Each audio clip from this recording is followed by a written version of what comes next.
Chapter 13. The Three Sleepers.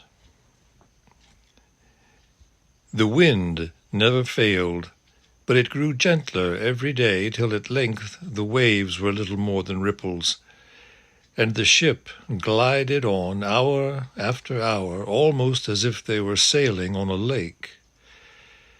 And every night they saw there rose in the east new constellations which no one had ever seen in Narnia, and perhaps, as Lucy thought with a mixture of joy and fear, no living eye had seen at all. Those new stars were big and bright, and the nights were warm. Most of them slept on deck and talked far into the night, or hung over the ship's side watching the luminous dance of the foam thrown up by their bows.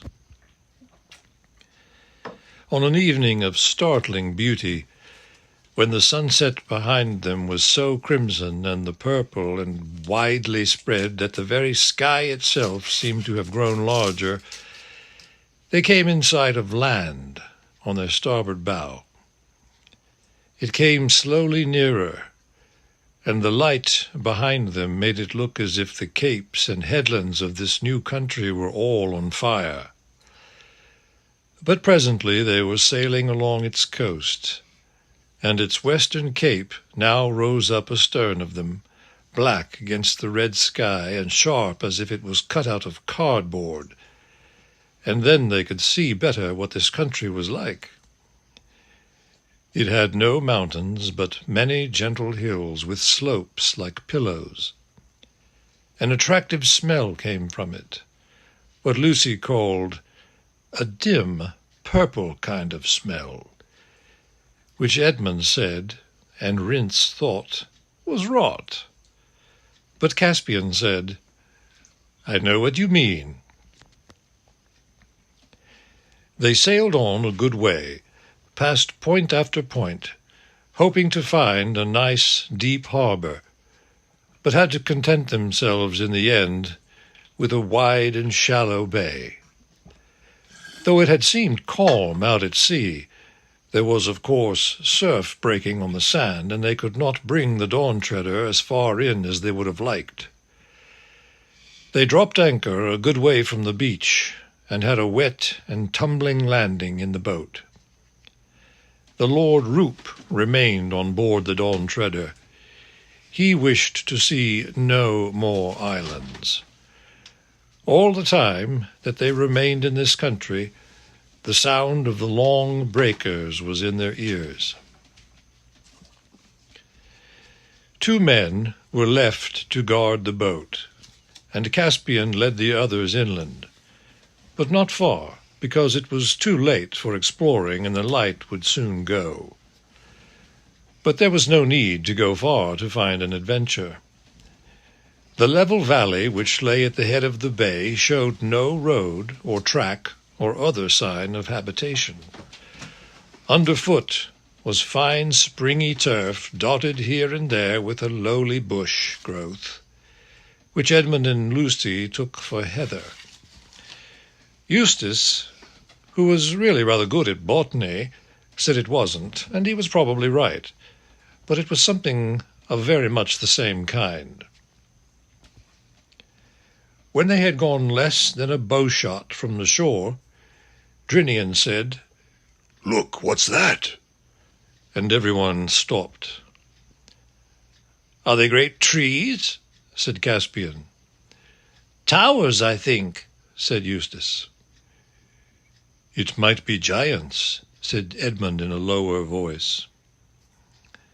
"The way to find out is to go right in among them," said Reepicheep, drawing his sword and pattering off ahead of everyone else. "I think it's a ruin," said Lucy when they had got a good deal nearer, and her guess was the best so far. What they now saw was a wide oblong space, flagged with smooth stones and surrounded by grey pillars, but unroofed. And from end to end of it ran a long table, laid with a rich crimson cloth, that came down nearly to the pavement. At either side of it were many chairs of stone, richly carved and with silken cushions upon the seats. But on the table itself there was set out such a banquet as had never been seen, not even when Peter the High King kept his court at Cair Paravel. There were turkeys and geese and peacocks. There were boars' heads and sides of venison. There were pies shaped like ships under full sail, or like dragons and elephants. And there were ice puddings and bright lobsters and gleaming salmon. There were nuts and grapes, pineapples and peaches, pomegranates and melons and tomatoes. There were flagons of gold and silver and curiously wrought glass. And the smell of the fruit and the wine blew towards them like a promise of all happiness. "I say," said Lucy. They came nearer and nearer, all very quietly. "But where are the guests?" asked Eustace. "We can provide that, sir," said Rince. "Look," said Edmund sharply. They were actually within the pillars now and standing on the pavement. Everyone looked where Edmund had pointed. The chairs were not all empty. At the head of the table, and in the two places beside it, there was something, or possibly three somethings. "What are those?" asked Lucy in a whisper. "It looks like 3 beavers sitting on the table." "Or a huge bird's nest," said Edmund. "It looks more like a haystack to me," said Caspian. Reepicheep ran forward, jumped on a chair and thence onto the table, and ran along it, threading his way as nimbly as a dancer between jewelled cups and pyramids of fruit and ivory salt cellars. He ran right up to the mysterious grey mass at the end, peered, touched, and then called out, "These will not fight, I think." Everyone now came closer and saw that what was sat in those 3 chairs was 3 men, though hard to recognize as men till you looked closely. Their hair, which was grey, had grown over their eyes till it almost concealed their faces, and their beards had grown over the table, climbing round and entwining plates and goblets as brambles entwine a fence, until all mixed in one great mat of hair, they flowed over the edge and down to the floor. And from their heads their hair hung over the backs of their chairs, so that they were wholly hidden. In fact, the 3 men were nearly all hair. "Dead?" said Caspian. "I think not, sire," said Reepicheep, lifting one of their hands out of its tangle of hair in his 2 paws. "This one is warm, and his pulse beats." "This one too, and this," said Drinian. "Why, they're only asleep," said Eustace. "It's been a long sleep, though," said Edmund, "to let their hair grow like this." "It must be an enchanted sleep," said Lucy. "I felt the moment we landed on this island that it was full of magic. Oh, do you think we have perhaps come here to break it?" "We can try," said Caspian, and began shaking the nearest of the 3 sleepers. For a moment everyone thought he was going to be successful, for the man breathed hard and muttered, "I'll go eastward no more. Out oars for Narnia." But he sank back almost at once into a yet deeper sleep than before.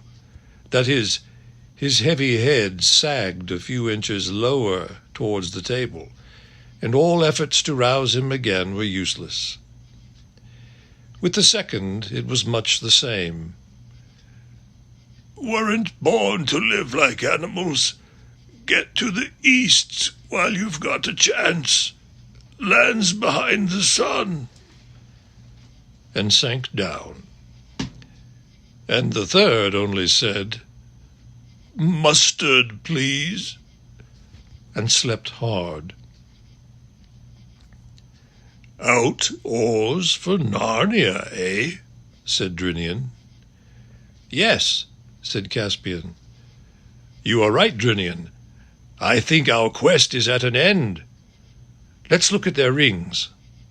Yes, these are their devices. This is the Lord Revilian. This is the Lord Argos. And this the Lord Mavramorn." "But we can't wake them," said Lucy. "What are we to do?" "Begging your Majesty's pardons all," said Rince, "but why not fall to while we're discussing it? We don't see a dinner like this every day." "Not for your life," said Caspian. That's right," said several of the sailors.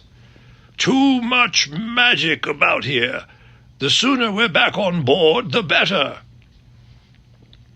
"Depend upon it," said Reepicheep. "it was from eating this food that these 3 lords came by a 7 years' sleep."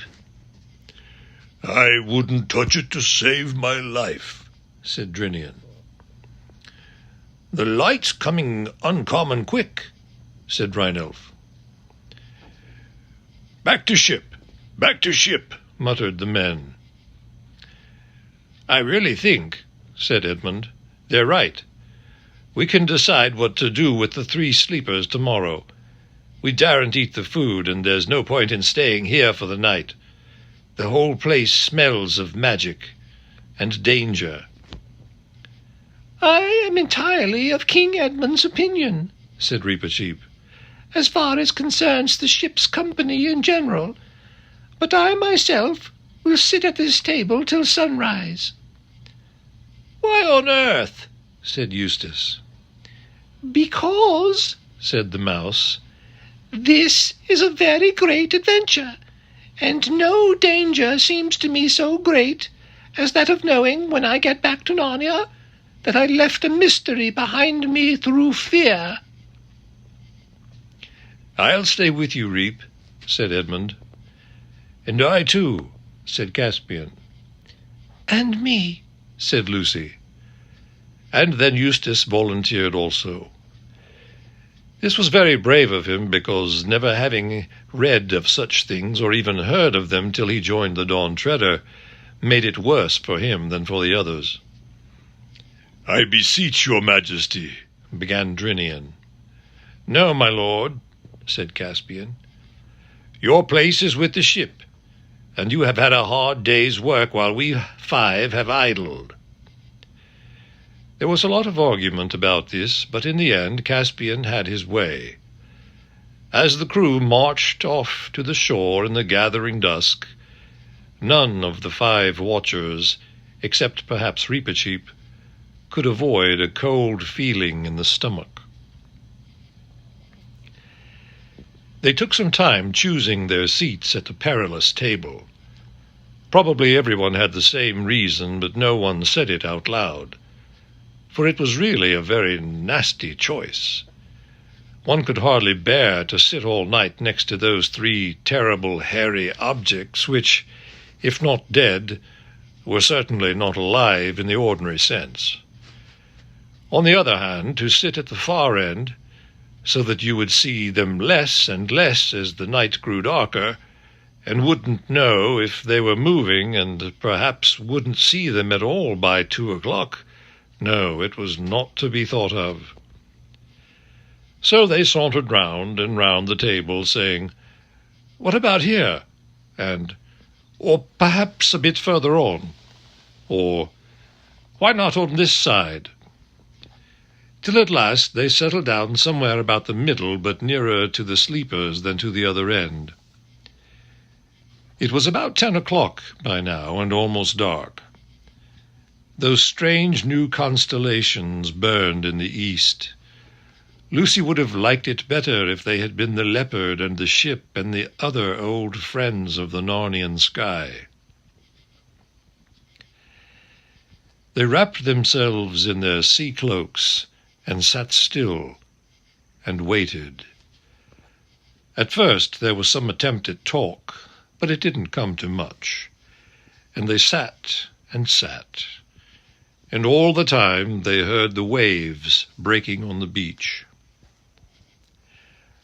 After hours that seemed like ages, there came a moment when they all knew that they had been dozing for a moment before, were all suddenly wide awake. The stars were all in quite different positions from those they had last noticed. The sky was very black, except for the faintest possible grayness in the east. They were cold, though thirsty, and stiff. And none of them spoke, because now at last something was happening. Before them, beyond the pillars, there was the slope of a low hill, and now a door opened in the hillside, and light appeared in the doorway, and a figure came out, and the door shut behind it. The figure carried a light, and this light was really all they could see distinctly. It came slowly nearer and nearer, till at last it stood right at the table opposite to them. Now they could see that it was a tall girl, dressed in a single long garment of clear blue which left her arms bare. She was bareheaded, and her yellow hair hung down her back. And when they looked at her, they thought they had never before known what beauty meant.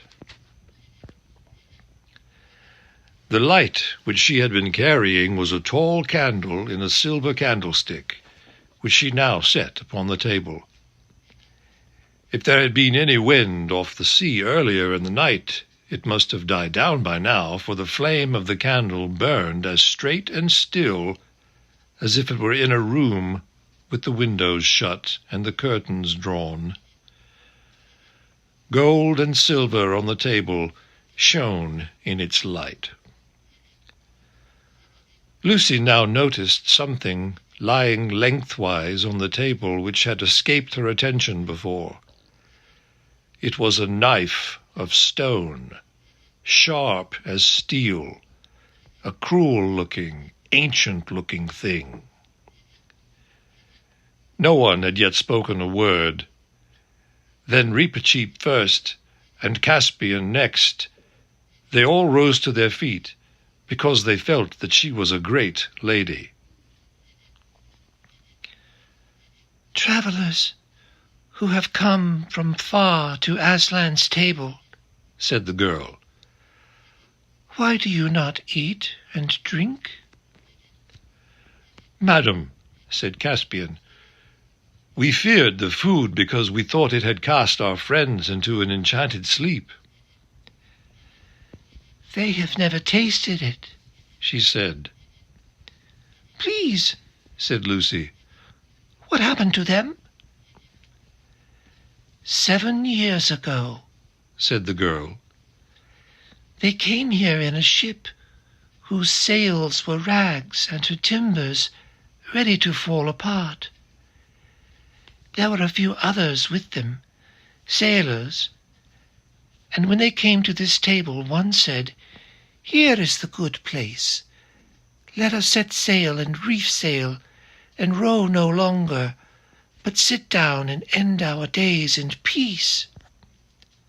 And the second said, 'No, let us re-embark and sail for Narnia and the West. It may be that Miraz is dead.' But the third, who was a very masterful man, leaped up and said, 'No, by heaven! We are men and Telmarines, not brutes. What should we do but seek adventure after adventure? We have not long to live in any event. Let us spend what is left in seeking the unpeopled world behind the sunrise. And as they quarrelled, he caught up the knife of stone, which lies there on the table, and would have fought with his comrades. But it is a thing not right for him to touch. And as his fingers closed upon the hilt, deep sleep fell upon all the three. Until the enchantment is undone, they will never wake. "What is this knife of stone?" said Eustace. "Do none of you know it?" said the girl. I think," said Lucy, "I've seen something like it before. It was a knife like it that the White Witch used when she killed Aslan at the stone table long ago." "It was the same," said the girl, "and it was brought here to be kept in honour while the world lasts." Edmund, who had been looking more and more uncomfortable for the last few minutes, now spoke. "Look here," he said. "I hope I'm not a coward, about eating this food, I mean, and I'm sure I don't mean to be rude. But we have had a lot of queer adventures on this voyage of ours, and things aren't always what they seem. When I look in your face, I can't help believing all you say, but then that's just what might happen with the witch, too. How are we to know you're a friend?" "You can't know," said the girl. "You can only believe or not." After a moment's pause, Reepicheep's small voice was heard. "Sire," he said to Caspian, "of your courtesy, fill my cup with wine from that flagon. It is too big for me to lift. I will drink to the lady." Caspian obeyed the mouse, standing on the table, held up a golden cup between its tiny paws, and said, "Lady, I pledge you." Then it fell to on cold Peacock, and in a short while everyone else followed its example. All were very hungry, and the meal, if not quite what you wanted for a very early breakfast, was excellent as a very late supper. "Why is it called Aslan's table?" asked Lucy presently. "It is set here by his bidding," said the girl. "for those who come so far. Some call this island the world's end, for though you can sail further, this is the beginning of the end." "But how does the food keep?" asked the practical Eustace. "It is eaten and renewed every day," said the girl. "This you will see."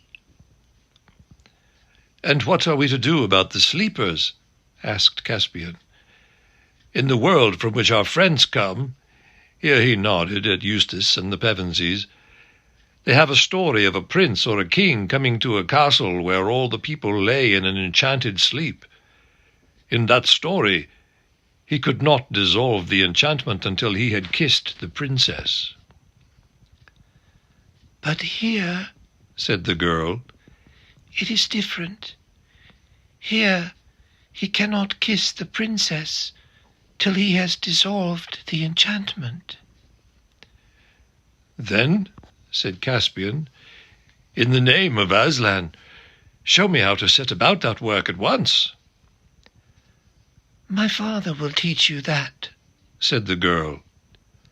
"Your father?" said everyone. "Who is he, and where?" "Look," said the girl, turning round and pointing at the door in the hillside. They could see it more easily now, for while they had been talking the stars had grown fainter, and the great gaps of white light were appearing in the greyness of the eastern sky.